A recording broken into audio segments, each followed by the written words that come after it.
नमस्कार, खबर दोपहर में स्वागत है आपका। मैं हूं आपके साथ सुमित गुप्ता। बुलेटिन की शुरुआत में सीधा लिए चलते हैं सीएम के संवाद कार्यक्रम में। कृषि नीति पर संवाद मुख्यमंत्री का। हॉस्पिटल के अंदर मुश्किल वो ठीक हो पाता है या फिर ठीक नहीं हो पाता है, तो कृपा करके ये बात मैं बहुत ही सीरियसली कह रहा हूं कि राजस्थान भर के लोग आप बैठे हुए हैं।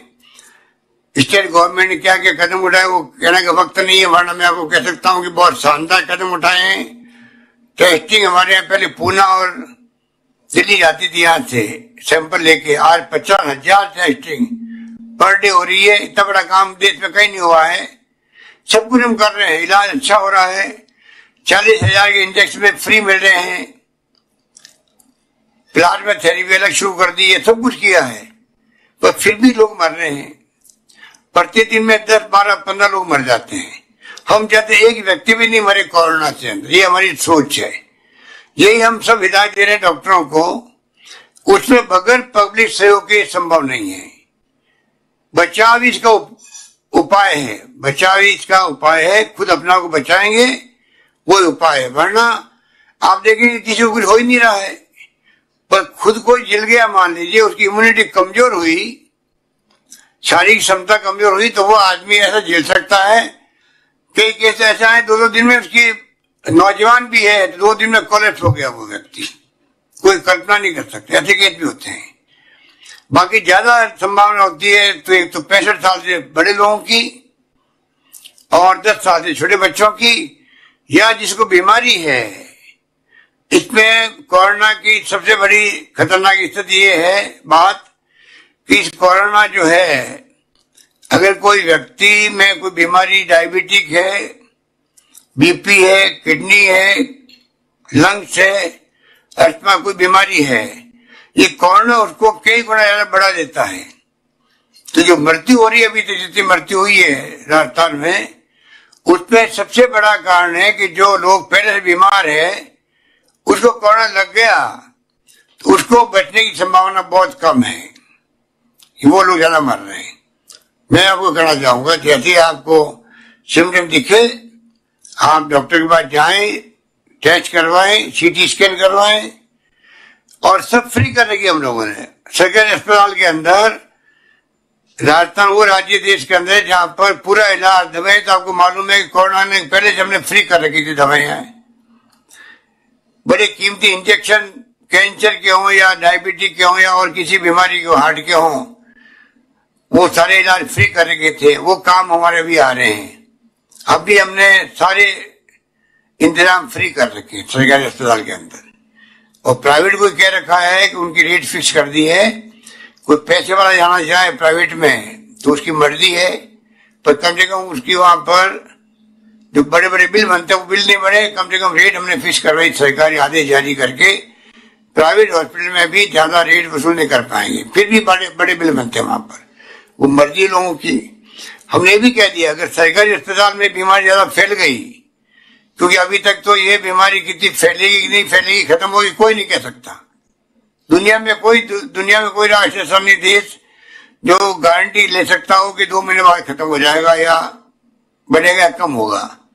हमने तैयारी कर रखी है, चाहे वो कितनी बढ़ोतरी हो जाए, मान लो बाय द वे, तब भी हम लोगों ने पूरे आईसीयू बेड, वेंटिलेटर,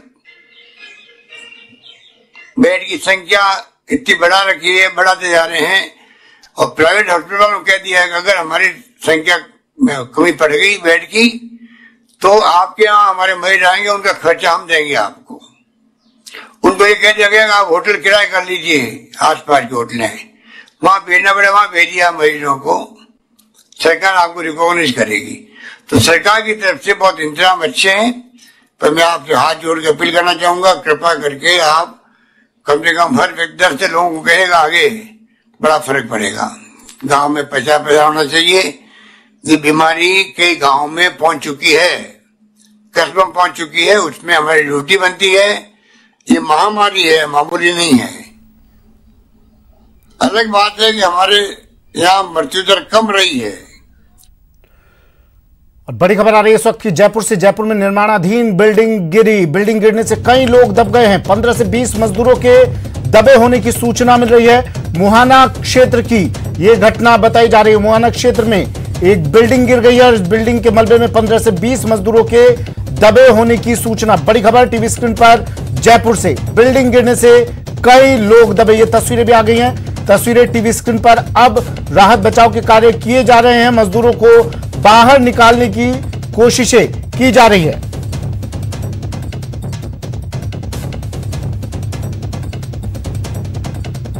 जयपुर में निर्माणाधीन बिल्डिंग गिरी, 15 से 20 मजदूरों के दबे होने की सूचना।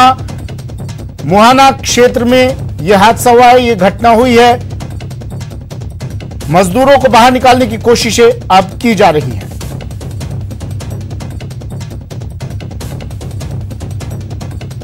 ये तस्वीरें देखिए, इस बिल्डिंग में निर्माण कार्य चल रहा था, बिल्डिंग बन रही थी, लेकिन निर्माणाधीन बिल्डिंग ये गिरी और यहां पर काम कर रहे मजदूर इस मलबे में दब गए। सौरभ गृहस्थी मेरे सहयोगी हमारे साथ फोन लाइन पर जुड़ गए हैं। सौरभ, क्या जानकारी? देखिए, डिग्गी मालपुरा रोड है, ये मुहाना क्षेत्र में, वहां पर ये निर्माणाधीन मकान जो है वो गिरा है। उस दौरान काम चल रहा था और अचानक जो है वो भरभरा कर गिर गया है।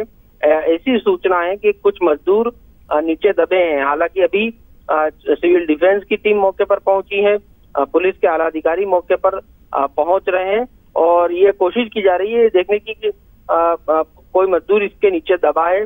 उसके बाद जो है वो रेस्क्यू ऑपरेशन जो है वो शुरू किया जाएगा। लेकिन ये बात सही है कि मकान गिरा है और इस दौरान काम चल रहा था। ऐसे में मजदूर क्या पहले निकल गए या फिर नीचे ही दबे हुए, इस बारे में तलाश जो है वो सिविल डिफेंस की टीम मौके पर पहुंची है, वो की कर रही है। और इस वक्त बड़ी संख्या में लोग भी मौके पर भीड़ इकट्ठा हो गई है वहां पर और कुछ ही देर में रेस्क्यू ऑपरेशन जो है वो शुरू किया जाएगा।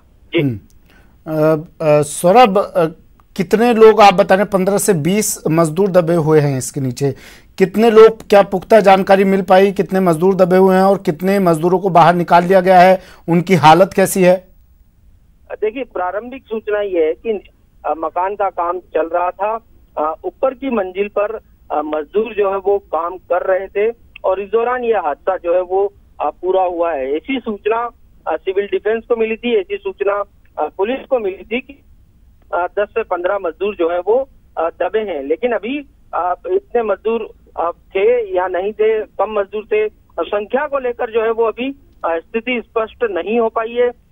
ऐसी भी संभावना व्यक्त की जा रही है कि इस गिरने से पहले ही संभवतः मजदूर जो है वो निकल गए हो, ऐसी संभावना है अभी, क्योंकि पूरा जिस प्रकार से विजुअल देख पा रहे होंगे कि पूरा भरभरा के गिर चुका है। तो ऐसे में ये पता नहीं लग पाया कि कितने मजदूर अंदर हैं। ऐसे में अब रेस्क्यू ऑपरेशन शुरू होगा, उसके बाद ही ये साफ हो पाएगा कि इसके नीचे कितने मजदूर हैं। लेकिन अगर मजदूर हैं तो ये बहुत ही बड़ी घटना हो जाती है इस लिहाज से, क्योंकि अगर मजदूर दबे हुए होते हैं तो उनकी जान पर बहुत कह सकते हैं कि मुश्किल वाला ये वक्त हो सकता है। इस लिहाज से सिविल डिफेंस की टीम जो है वो मौके पर पहुंच अब कुछ ही पलों में रेस्क्यू ऑपरेशन जो है वो शुरू करने वाली है। ठीक है, शुक्रिया सौरभ तमाम जानकारी के लिए। मुहाना थाना इलाके की ये घटना है। मुहाना थाना इलाके में एक निर्माणाधीन बिल्डिंग गिरी है, बिल्डिंग गिरने से कई लोग दबे होने की सूचना है, हालांकि अभी ये स्पष्ट नहीं हो पाया है। राहत बचाव कार्य शुरू कर दिए गए हैं, प्रशासन की टीम मौके पर पहुंच गई है और अब ये मलबा हटाया जा रहा है। उसके बाद पता चल पाएगा कि कितने मजदूर इसके नीचे दबे हुए हैं। मुहाना क्षेत्र की ये घटना, ये तस्वीरें।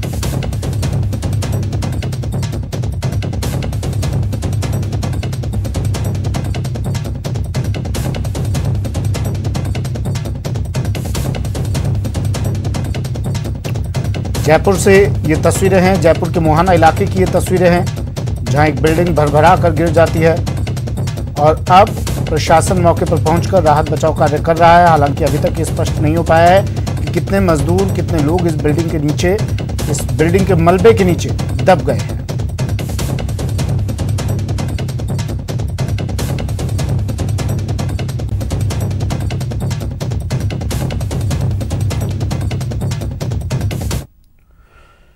खबर जैसलमेर से। जैसलमेर के रामगढ़ में 50 से ज्यादा कच्चे मकान ध्वस्त हो गए, जिसके बाद ग्रामीणों ने आरएसएमएम के उप महाप्रबंधक के खिलाफ मोर्चा खोल दिया है। ग्रामीणों का कहना है कि आरएसएमएम से पहले ही कच्चे मकानों के सूखने तक खदानों में ब्लास्टिंग रोकने की मांग की थी, लेकिन विभाग ने ग्रामीणों की बात नहीं सुनी, जिसके चलते ये हादसा हो गया।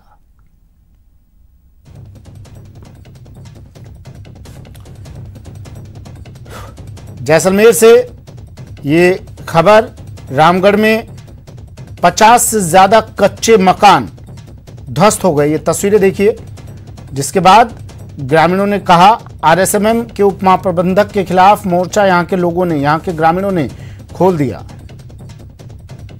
वो हमने लिखित में दिया था, कच्चे मकान जो है भीगे हुए हैं, वो बारिश ज़्यादा होने के कारण वो अभी सूखने जब तक ब्लास्टिंग मत कीजिए।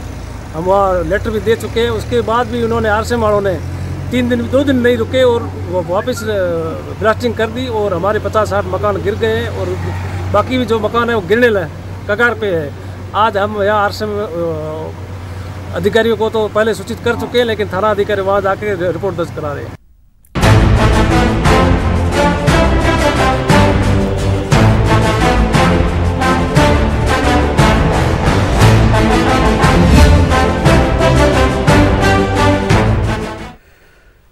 कोरोना के कारण मार्च महीने में यूनिवर्सिटी की परीक्षाएं स्थगित की गई थी, लेकिन अब यूजी और पीजी के फाइनल ईयर की परीक्षाएं इस महीने होंगी।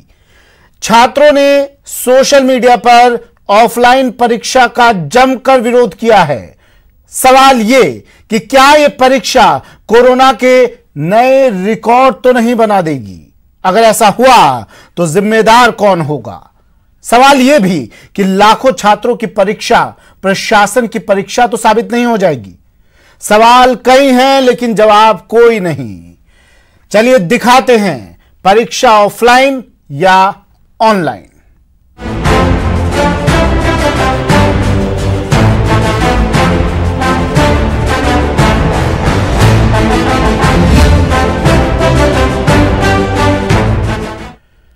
राजस्थान में मार्च अप्रैल महीने में कोरोना महामारी के कारण यूजी और पीजी के अंतिम वर्ष की परीक्षाएं स्थगित की गई थी।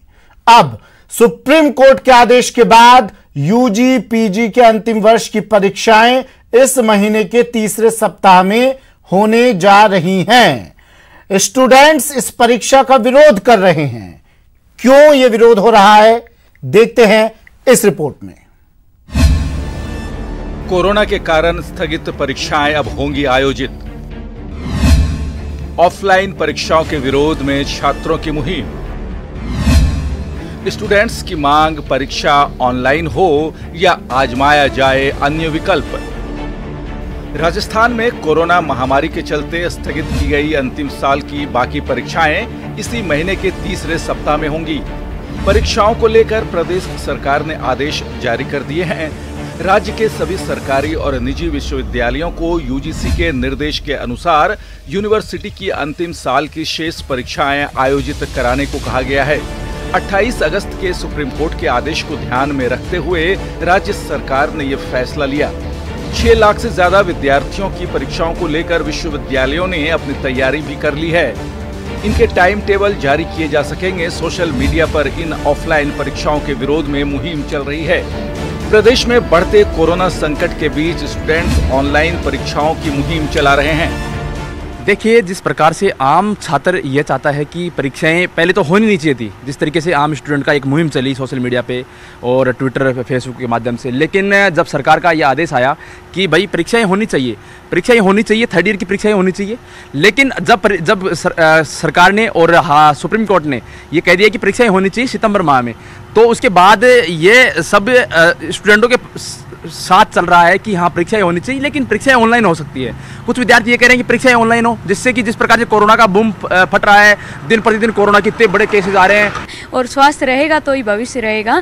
तो इस दौर में देखते हुए विश्वविद्यालयों को अपने स्तर पर ही ऑनलाइन इन परीक्षाओं को तो आयोजित करवाया जाना चाहिए, लेकिन इसके लिए हालांकि विश्वविद्यालयों के पास अभी ऑनलाइन करवाए जाने के लिए संपूर्ण उपदंड माप का उनके जो उपकरण हैं वो उपलब्ध नहीं हैं, लेकिन फिर भी जहाँ तक संभव है जिन परीक्षाओं का या जिन का आकलन, प्रतिभाओं का आकलन, परीक्षाओं का आकलन अन्य तरह से हो सकता है, जैसे पीएचडी कोर्स वर्क है, इनमें प्रोजेक्ट बनवा करके या ऑनलाइन वाइवा की सुविधा करवा करके भी हम परीक्षाओं से निजात पा सकते हैं।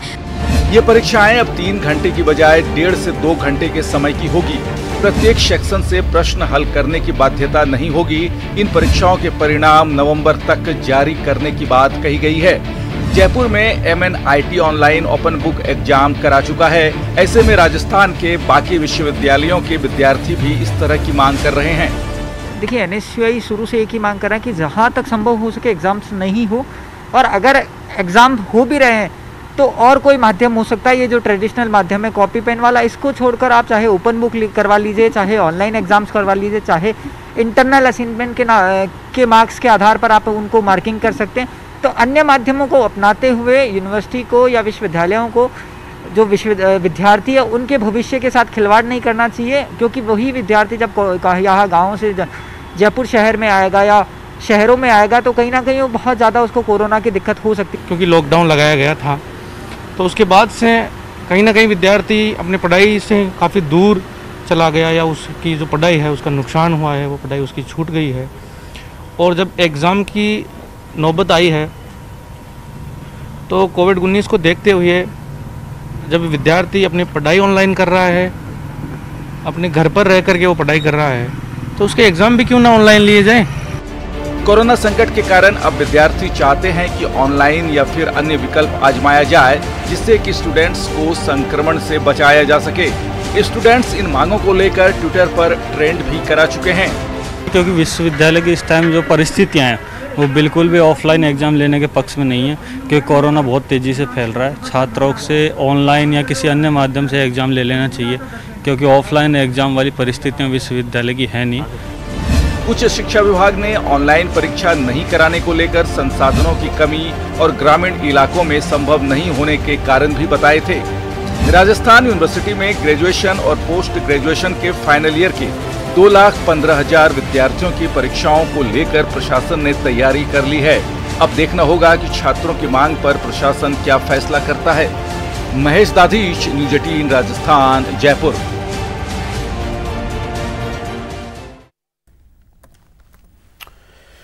चलिए, तो परीक्षा ऑफलाइन हो या ऑनलाइन हो, इस पर संशय बना हुआ है। बोर्ड ने कह दिया है, सरकार ने कह दिया है, प्रशासन ने कह दिया है परीक्षाएं ऑफलाइन होंगी, लेकिन छात्र परेशान हैं इस फैसले के बाद से।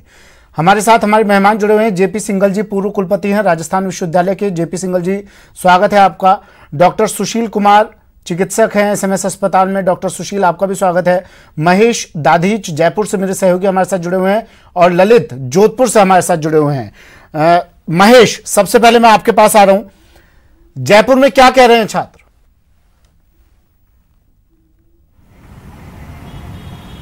देखिए, बिल्कुल सुमित, जिस तरह से परीक्षाएं कराने की बात सुप्रीम कोर्ट द्वारा कही गई और उन निर्देशों के आधार पर राज्य सरकार ने, उच्च शिक्षा विभाग ने सितंबर के अंतिम सप्ताह में, तीसरे सप्ताह में ये परीक्षाएं कराने की बात यहाँ पर कही है। उसके साथ ही जो विद्यार्थी हैं वो कोरोना की मौजूदा परिस्थितियों को देखते हुए ऑनलाइन परीक्षाएं और ओपन बुक एग्जाम जिस तरह से DU समेत बाकी के विश्वविद्यालयों में किए जा रहे हैं, उस तरह की मांग यहाँ पर लगातार कर रहे हैं। साथ ही में इन्होंने ऑनलाइन ट्रेंड करवा करके ट्विटर पर भी अपनी मांगों को मजबूत किया। हमारे साथ में कुछ साथी ऐसे ही हैं, कुछ युवा हैं जो जिनसे हम जानने की और बात करने की कोशिश करते हैं कि किस तरह से ऑनलाइन चाहते हैं आप, लेकिन जब ग्रामीण क्षेत्रों में प्रशासन ये कह रहा है, सरकार ये कह रही है कि संभव नहीं है, नेटवर्क की दिक्कत है, तो किस तरह से संभव होगा? क्या सुझाव है आपके? देखिए, जिस प्रकार से राजस्थान में और पूरे भारत में UGC ने भी कहा है और माननीय उच्चतम न्यायालय ने भी कहा है कि परीक्षाएं होनी चाहिए, फाइनल की परीक्षाएं होनी चाहिए, लेकिन मैं कहना चाहूंगा कि विद्यार्थी वर्ग बहुत परेशान है परीक्षाओं को लेकर के, कि कोरोना इस प्रकार से बढ़ चुका है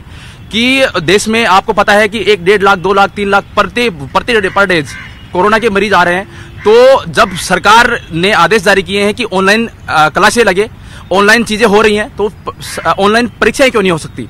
लेकिन उसमें भी कई समस्याएं हैं कि ग्रामीण नहीं हो सकती है। वही बात मैं आपसे भी जानना चाहूंगा कि ग्रामीण परिवेश से कई विद्यार्थी यहाँ पर पढ़ते हैं और यही बात यहाँ पर कही गई कि क्या उनके साथ में संभव हो सकेगा, वे जुड़ सकेंगे? आप भी ग्रामीण क्षेत्रों से आते हैं। देखिए सर, ग्रामीण परिवेश से जो आते हैं, परिवहन की सुविधा उनको प्राप्त नहीं हो पाएगी। जिस प्रकार से दिनों दिन अब कोरोना के मामले ग्रामीण परिवेश में बढ़ते जा रहे हैं। आज राजस्थान में पर डे 1000 से 1500 केसेस आ रहे हैं। तो ऐसी स्थिति में हम सरकार से मांग करते हैं कि ऑनलाइन जब क्लासें आप लगवा सकते हो, ऑनलाइन आप क्लास लगवा, तो ऑनलाइन एग्जाम क्यों नहीं करवा सकते? मतलब ऑनलाइन एग्जाम क्यों नहीं हो सकते जब क्लासेज ऑनलाइन लग रही है? देखिए, मेरा मानना है कि जैसे गवर्नमेंट के ऑनलाइन एग्जाम होते हैं, जब आप ऑनलाइन एग्जाम करा के गवर्नमेंट जॉब दे सकते हो, जैसे पटवार, वैसे ही उन जो लैब हैं, जयपुर में बहुत सारी लैब हैं, बड़ी बड़ी कॉलेज हैं, उनसे अपन संपर्क करके जो बच्चे हैं, विद्यार्थी हैं, उनको अपन उनसे विश्वविद्यालय। क्या मांग है आपकी सरकार से? कोरोना में स्टूडेंट अगर गांव से आता है तो वो उसके लिए खतरे से खाली नहीं होगा। राजस्थान यूनिवर्सिटी एग्जाम को ऑनलाइन ही करवाए, ये मांग है। ऑनलाइन कराने चाहिए एग्जाम? ऑनलाइन ही करवाने। कैसे करवाएंगे ऑनलाइन, सुझाव दीजिए। ऑनलाइन ईमेल पे पेपर भेज के उसको टाइम देना चाहिए सरकार को कि 24 घंटे में या तो केंद्र बना देना चाहिए वहाँ पे। लेकिन गांव में समस्या है कि जिस तरह से नेटवर्क की प्रॉब्लम है, ऑनलाइन बच्चे जुड़ नहीं पाएंगे। जहां पर ऑनलाइन हो रहे हैं वहां भी समस्याएं आ रही है। क्या लगता है कि ऑनलाइन के लिए आप लोग तैयार हैं? देखिए, बहुत सारी चीजें हो सकती है संभव। अगर आप कक्षाएं ऑनलाइन ले रहे हैं तो कहीं ना कहीं आप पेपर भी ऑनलाइन ले सकते हैं। जहां नेटवर्क की प्रॉब्लम है या ऑनलाइन नहीं पहुंच पाएगा नेटवर्क, उनको आप ऑफलाइन का भी तो मौका दे सकते हैं। वहां आप ईमेल के माध्यम से या व्हाट्सएप पे पेपर भिजवा दीजिए। और माध्यम अपनाया जाना चाहिए। वो माध्यम क्या हो? ओपन बुक एग्जाम की भी बात कर रहे हैं। जी देखो, ऑनलाइन तो ऑफलाइन, ये ऑफलाइन तो भी हो नहीं सकता पॉसिबल, तो कोरोना के हाल की वजह से। तो ये कि ऑनलाइन एग्जाम लिया जाए, ऑनलाइन लिया जाए, ऑनलाइन पेपर लिया जाए और ग्रामीण परिवेश में जो छात्र हैं उनके लिए। फिर से लौटूंगा आपके पास, फिर और कुछ छात्रों से बात करेंगे। जोधपुर लिए चलते हैं, ललित हमारे साथ जुड़े हुए हैं। ललित, ऑनलाइन की मांग कर रहे हैं ये स्टूडेंट्स ज्यादातर, और संशय सिर्फ एक, खतरा सिर्फ एक, और उस खतरे को लेकर ये सभी छात्र चिंतित हैं कोरोना को लेकर। क्या कह रहे हैं जोधपुर के स्टूडेंट? ललित,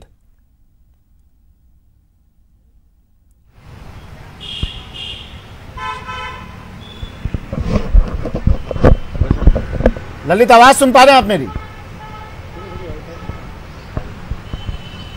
चलिए ललित से फिर से जुड़ने की कोशिश करेंगे। हमारे मेहमान हमारे साथ जुड़े हुए हैं। जेपी सिंगल जी, मैं आपके पास आ रहा हूं पहले।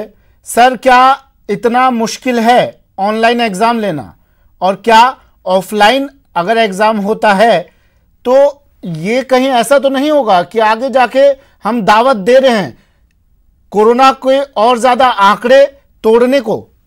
JP single sir.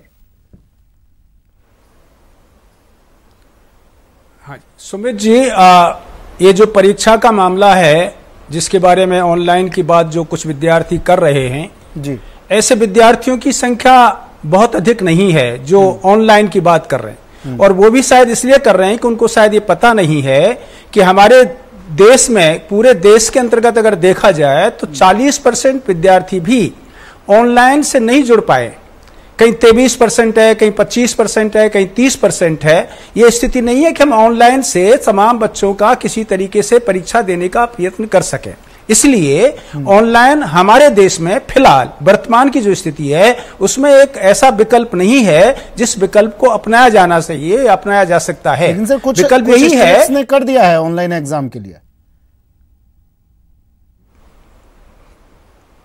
हाँ जी, कुछ स्टेट में केवल शहरी इलाकों में हो सकता है, बाकी इलाकों में संभव नहीं है। ग्रामीण इलाकों से जो छात्र आते हैं उसका एक अच्छा तरीका है कि किसी भी विश्वविद्यालय को अपने जो सेंटर्स हैं नजदीक तक कराने चाहिए, क्योंकि इस समय स्कूल्स बंद हैं। हम अपने जो सेंटर्स हैं वो स्कूल्स में भी प्रारंभ कर सकते हैं ताकि छात्रों को बहुत दूर नहीं जाना पड़े। जहां ज्यादा कोरोना की कोई स्थिति संकट नहीं है वहां नहीं जाना पड़े, और इसलिए हम ज्यादा से ज्यादा केंद्र स्थापित करें और उस तमाम जो प्रोटोकॉल दिया गया है जिसको पालन करना जरूरी है, इसको पालन करने की बात करें, तभी हम इस प्रकार के एग्जामिनेशन है आपके पास क्या ये दोनों ही ऑप्शन साथ में रखकर एग्जाम नहीं करवा सकते?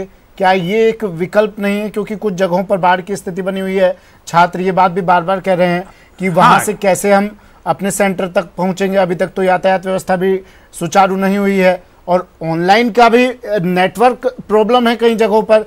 क्या इन दोनों विकल्पों को अपनाकर एग्जाम नहीं हो सकते? इस पर भी जेपी सर मैं आपके पास लौटूंगा। डॉक्टर सुशील, क्या ये घातक साबित नहीं होगा? हम जेईई का विरोध करते हैं, लेकिन अब हजारों लाखों स्टूडेंट्स के एग्जाम सितंबर माह में होंगे। क्या ये दावत नहीं होगा कोरोना को? जी sir, being a part of RUHS Jaipur, मैं ये कहना चाहूँगा कि जो यूनिवर्सिटीज़ हैं वो UGC की जो गाइडलाइंस हैं उसको फॉलो करती हैं। जो UGC की जो करंट गाइडलाइन है एग्ज़ाम कंडक्शन के रिलेटेड, उन्होंने यही कहा है कि एग्ज़ाम को प्रॉपर जो डिस्टेंस के साथ में, सोशल डिस्टेंस के साथ में, मास्क के साथ में और प्रॉपरली सैनिटाइज़र का यूज़ करके एग्ज़ाम कंडक्ट करवाए जा सकते हैं। उसमें जो गाइडलाइंस हैं वो ये बोला गया है कि उसके साथ साथ में जो एग्जामिनर्स है वो मास्क का प्रॉपरली यूज़ करेगा और जो हैंड ग्लव्स है उसका भी प्रॉपर तरीके से प्रयोग किया जाएगा। उसके अलावा जो एग्जामिनेशन जो सेंटर्स हैं उसके बाहर है जो वो थर्मोगन का प्रयोग किया जाएगा, तो उससे प्रॉपर जो स्क्रीनिंग है वो स्टूडेंट्स की हो जाएगी।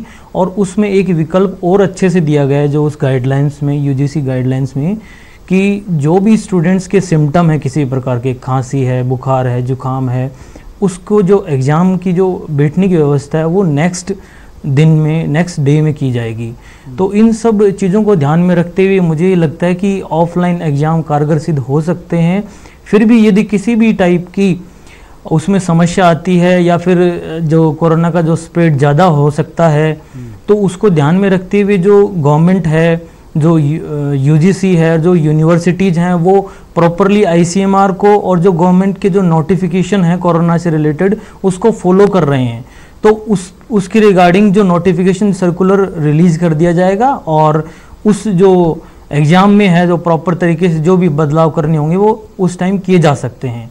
तो मुझे लगता है कि ऑफलाइन एग्ज़ाम ही इस समय में ज़्यादा सही रहेगा, क्योंकि ऑनलाइन एग्ज़ाम में जो दूर दराज एरियाज में हैं जो स्टूडेंट्स हैं जिनके वहाँ नेटवर्क की प्रॉब्लम है, तो सर मैं आपके पास फिर से लौटूंगा। सवाल आपसे ये भी जानना चाहूँगा मैं, क्योंकि आजकल तो सर सिम्टम्स ऐसे भी आ रहे हैं जिनमें कोरोना ऐसे लोगों को हो रहा है जिनमें सिम्टम्स ही नज़र नहीं आ रहे हैं। अगर ऐसा एक भी स्टूडेंट इन लोगों के बीच रहा तो ये क्या कम्युनिटी स्प्रेड नहीं होगा क्या?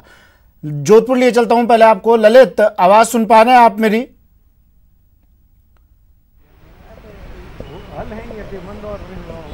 बिल्कुल सुन पा रहा हूँ। हाँ ललित, क्या कह रहे हैं जोधपुर के स्टूडेंट?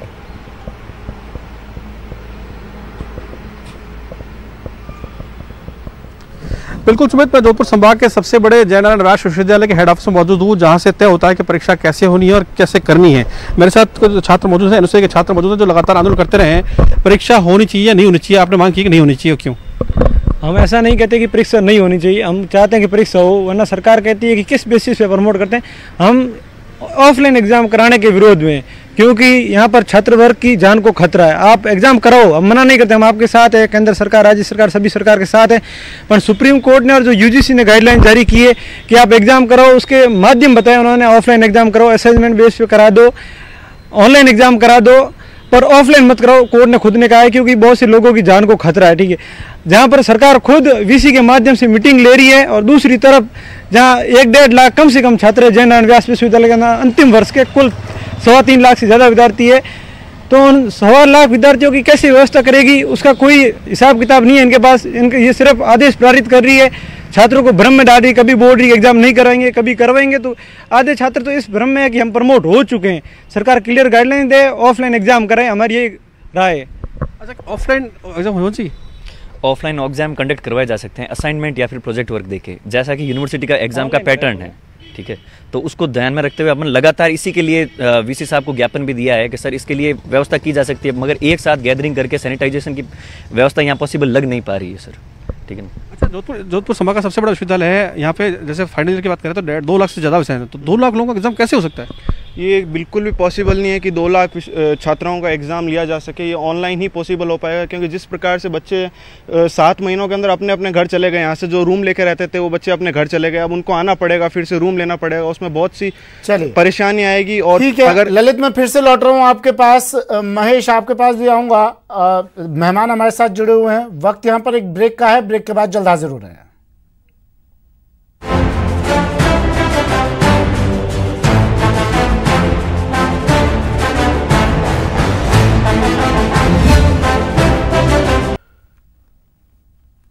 ब्रेक के बाद स्वागत है आपका। तो परीक्षा ऑफलाइन हो या ऑनलाइन, चर्चा इसी बात पर। छात्र कह रहे हैं कि परीक्षा ऑनलाइन ली जानी चाहिए क्योंकि कोरोना संक्रमण का खतरा इससे ज्यादा है। जब मुख्यमंत्री अशोक गहलोत अपनी तमाम मीटिंग्स 1 महीने के लिए कैंसिल कर सकते हैं। चिकित्सा मंत्री ये बात कह रहे हैं कि अब कोरोना स्प्रेड हो रहा है तो क्यों नहीं परीक्षाओं को ऑनलाइन लिया जाता है, क्यों परीक्षाएं ऑफलाइन ली जा रही है। सवाल ये भी, क्या राजस्थान परीक्षाएं ऑनलाइन नहीं करवा सकता है। जेपी सिंघल सर मेहमान हमारे साथ जुड़े हुए हैं। जेपी सिंघल सर, सवाल आपसे मेरा ये था ब्रेक पर जाने से पहले, क्या सर दोनों ऑप्शन अपनाकर दोनों विकल्प अपनाकर परीक्षा नहीं आयोजित करवाई जा सकती? नहीं, वो बिल्कुल आयोजित करवाई जा सकती है, लेकिन परीक्षा देना और ये जो हमारे छात्र बंधु बहनें कह रहे हैं कि ऑनलाइन क्लासेज हो सकती हैं तो ऑनलाइन परीक्षा क्यों नहीं हो सकती। क्लासेज होना एक दूसरा सिस्टम है। क्लासेज में कोई इवैल्यूएशन नहीं है। क्लासेज में केवल आप अपनी बात कहते हैं और उनकी सुनते हैं। इसलिए क्लासेज होना गूगल मीट पर हो सकती है, जूम पर हो सकती है, गूगल क्लासेज पर हो सकती है। बहुत सारे तरीके हैं उसके क्लासेज होने का। परीक्षा ऑनलाइन होता है तो हमारे ऑनलाइन के लिए वो सिस्टम डेवलप करना पड़ता है, विकसित करना पड़ता है। और ऐसा सिस्टम हमारे प्रदेश के अंतर्गत इतना नहीं है कि हम पूरे राजस्थान विश्वविद्यालय या जितने भी विश्वविद्यालय हमारे प्रदेश के हैं तमाम विश्वविद्यालय के छात्रों का हम ऑनलाइन परीक्षा करा सकें। हमारे पास सामर्थ्य ही नहीं है, हमारे पास संसाधन नहीं है कि हम इसको कर सकें, पहली बात। दूसरी बात, हमारे छात्र भी ट्रेंड नहीं है। ऐसे बहुत सारे छात्र हैं जो ऑनलाइन परीक्षा देने में प्रशिक्षित नहीं है, उनको जानकारी में नहीं है कि किस तरीके से परीक्षा दी जाती है। और इसलिए यह कहना जो हमारे बहुत सारे छात्र कह रहे हैं, शायद अनजाने में कह रहे हैं कि ऑनलाइन क्लासेज जब हो सकती हैं तो परीक्षा क्यों नहीं हो सकती। क्लासेज लेना दूसरा तरीका है, ऑनलाइन परीक्षा करना एक दूसरा तरीका है, पहली बात। दूसरी बात, जहां तक कह सकते हैं दोनों क्यों नहीं हो सकती, दोनों हो सकती हैं, लेकिन प्रश्न उठता है कि उनमें कैसे हम संतुलन बिठा पाएंगे, कैसे हम ये कर सकेंगे कि इस प्रकार की जो परीक्षा होती है उसके लिए एक पेपर बनता है, पेपर बन करके वो जाता है। हाँ, सब ऑनलाइन की जाती है तो अलग तरीका है, सब ऑफलाइन की जाती है तो उसके लिए अलग तरीका है। दोनों का एक साथ कर सकते हैं, हाइब्रिड सिस्टम अपनाया जा सकता है। कुछ छात्रों को ऑफलाइन कर दिया जाए और कुछ को ऑनलाइन किया जा सकता है, ये विकल्प है। लेकिन ये विकल्प तभी काम में लिया जा सकता है जबकि हम इसकी पूरी तैयारी करने का प्रयत्न करें। अभी हमारे विश्वविद्यालय हमारे जो हैं वो ऑफलाइन के लिए तो तैयार है, ऑनलाइन के लिए तैयार भी नहीं है। उन्होंने उस तरह का सिस्टम भी अपने यहां विकसित नहीं किया है। और ऐसी स्थिति में ये जरूरी है कि फिलहाल जो तय किया गया है छात्रों को मन लगा करके उस तरीके से परीक्षा देने का प्रयत्न करना है। सर, कोर्ट ने फैसला सुनाया, पूरे देश के लिए एक ही तारीख को सुनाया। यूजीसी ने निर्णय लिया, एक ही तारीख को निर्णय लिया गया, सभी को वो निर्णय सभी के लिए उसी तारीख को मान्य हुआ।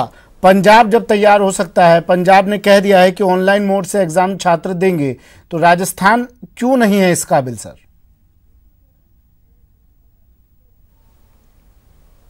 राजस्थान के पास सामर्थ्य नहीं है। सामर्थ्य का मतलब टेक्नोलॉजिकल सामर्थ्य। वैसे सामर्थ्य बहुत है, लेकिन जो तकनीकी सामर्थ्य चाहिए, तकनीकी जो सुविधाएं चाहिए, तकनीकी जो संसाधन चाहिए, वो राजस्थान के पास नहीं है। राजस्थान बड़ा प्रदेश है, पंजाब छोटा प्रदेश है, और इसलिए ऐसी स्थिति में पंजाब की बात नहीं है सर, और भी राज्य हैं, मध्य प्रदेश की बात कर लें, और भी कई राज्य हैं, महाराष्ट्र की बात कर लें, जिन्होंने ऑनलाइन एग्जाम की अब फैसिलिटी दे दी है छात्रों को। क्या इस तरह का कोई कदम, इस तरह का कोई स्टेप सरकार द्वारा नहीं उठाया जा सकता था सर? उठाया जा सकता है। सरकार को लगता है कि हम 2 भागों में बांट दें इस परीक्षा को, तो एक ऐसा हो सकता है जिसको ऑनलाइन परीक्षा जो दे सकते हैं उनको ऑनलाइन दिला ली जाए, और जो ऑफलाइन जो नहीं दे सकते उनको ऑफलाइन दे दी जाए। ऐसा विकल्प लिया जा सकता है। सरकार पर निर्भर करता है कि हम इस प्रकार की वस्तुस्थिति से अगर लगता है। चलिए, शुक्रिया सर हमारे साथ जुड़ने के लिए। सौरभ, माफ कीजिए महेश, आपका भी शुक्रिया। ललित, आपका भी शुक्रिया तमाम तस्वीरें दिखाने के लिए और छात्रों से बात करने के लिए। बड़ी खबर आ रही है इस वक्त की